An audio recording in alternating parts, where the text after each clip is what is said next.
намираща се в зона за бойните действия.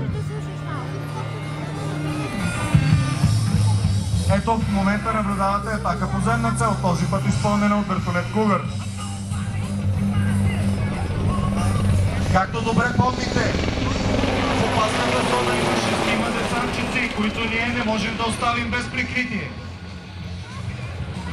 Това сме ние, работа в екип.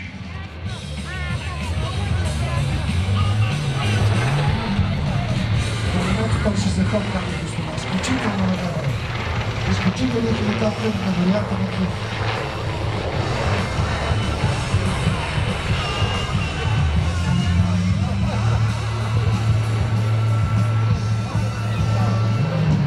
Наблюдавате невероятната за един вертолет маневреност, която Cougar демонстрира в момента.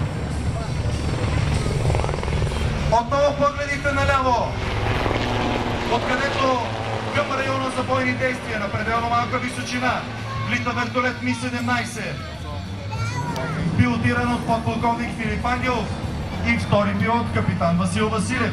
Следващите няколко минути ще наблюдавате демонстрация на ексфилтрация или по-български казано изтегляне на бойна група с въжена спасителна система по способа Чепаре.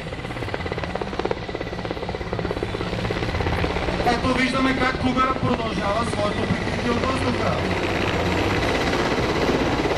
При Чепарето десантчиците от бойната група ще се прикритят към мъжете и САЩ от вертолета като външен товар. Вие не глава започва, дами и господа.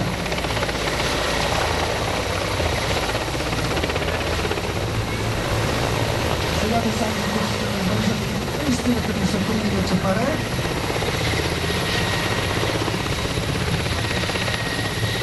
И постепенно ще бъдат изтъгнати. Естествено, живи Cougar със своите изключителни маневри продължава да пази пространството около тях, за да може операцията да бъде завършена успешно. Гарантирано, уважаемите гости, че много малко вертолети в света могат да изпълняват подобен фигурен пилотаж на такава малка височина. В същото време наблюдавате вече захванатите за въздействие парашутисти спасители. Екипажът ще издигне вертолета на височина около 50 метра и бавно ще освои постъпателна скорост 50 км в час с цел да чупи там вертолетът ще кацне, но няма да остави нашите парашутисти спасители. Ще кацне, за да може спокойно да развиваше контрола и вертолетът да достигне в зоната на бойните действия. Прикритието на Cougar продължава. Вашите аплодисменти! Напред и нагоре! Това сме ние!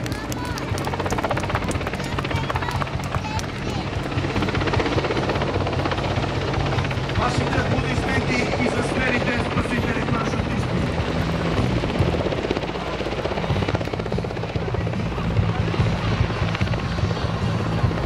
Това е бърз и ефикасен метод за изтегляне на бойци от зона на бойните действия.